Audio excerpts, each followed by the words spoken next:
Okay, we're looking in Unit 6 on forces, and this is one of our practice problems, number 18. Now this practice problem here is a little weird. We're talking about connected objects in these cases. When we look at connected objects, there's often a action-reaction force between them. So that's what we're going to have to look at here. We're going to have to set up some equations and try to work this out. So let's just look at what we got. Two boxes sit side by side on a smooth, so no friction, horizontal surface. So we've got a lighter box and a heavier box. So here's our light box, and here's our heavier box. There's the surface. The light box has a mass of 5.2 kilograms, and the heavy box has a mass of 7.4 kilos. What we're asked to do is to find the contact force between the boxes when a horizontal force of 5 newtons is applied to the light box. And as a hint, we're going to have to calculate the acceleration first. So how do we go about doing this? Well, let's just kind of draw a free body diagram and list our forces. So here's our first box, here's our second box, and what's going on here? Well, I'm pushing on this light box with 5 newtons. So there's a 5 Newton force from the light box, or from me pushing on the light box there. Then what's happening? Well, the light box is pushing on the heavy box, right? But that heavy box is also pushing back on the light box. That's an action-reaction pair right there. So we don't know what this force is, but this is some unknown contact force between both objects. And both of these objects are going to have this equal and opposite force acting on them. That's Newton's third law. So if we wanted to, we could set up these free body diagrams, and we could set up these two equations, one for the left, one for the right, of F equals ma.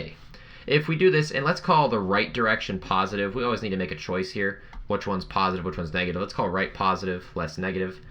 If we do this then, for our left here, the sum of the forces, which equal ma, is going to equal 5 minus F equals, and then the mass of this object was 5.2 kilograms, multiplied by an acceleration. If we do this for the right box, we're only going to have the force equaling its mass, 7.4 kilograms, times the acceleration. Now, the cool thing about this is these accelerations here, 1 and 2, these are the same acceleration. And they're the same acceleration because the boxes are moving together. They're connected in this way. One is pushing the other. One's not moving through the other, and the other isn't like racing away. They're moving together, and they're accelerating together. So if we wanted to, we could solve this system of equations here. We could do a substitution method of putting the 7.4a in for the value of f, and then adding that over. Or maybe we recognize that we could add these linear equations together. The negative f and the positive f will go away. And in the end, we're going to have 5 equals 12.6 kilograms multiplied by the acceleration. Okay, and that's because this 7.4a and 5.2a, these are like terms, so we can add them together, either through your substitution method, whenever you bounce that over, or when you're just adding the equations linearly down, whichever way you like. At this point, we just need to solve this acceleration, so we can say 5 divided by 12.6 equals a. That'll give us an acceleration of 0.396, so let's just say 0.4 meters per second squared. And then if we wanted that contact force, we could take this known acceleration now and pop it back into an equation we already had to solve for F. So we can just say that F, that contact force, equals 7.4 kilograms times 0.4 meters per second squared.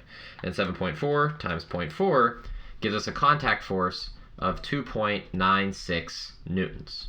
Okay, so that's how we can go about and solve that problem. If you wanted to use a neat little physics trick, instead of thinking about this as two separate objects, you could also think about this as a system of objects. And if you wanted to do that, we'd still say the sum of the forces equals ma, but we include all of the forces in our systems. So all of our forces would be all of our forces here.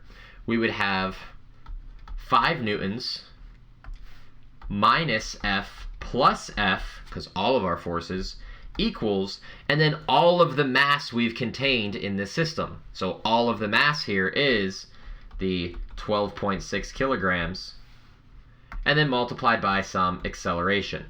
We quickly see that the negative F and positive F are going to remove each other, and we get the equation here of 5 equals 12.6 times A.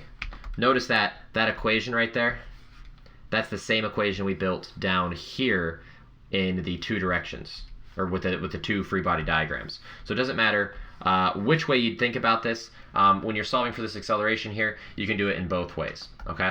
Sometimes if you think about the system and you need these forces on the inside, you can't get them because those forces will divide out, or they'll subtract away from each other. So if you're looking for those forces, they're going to go away.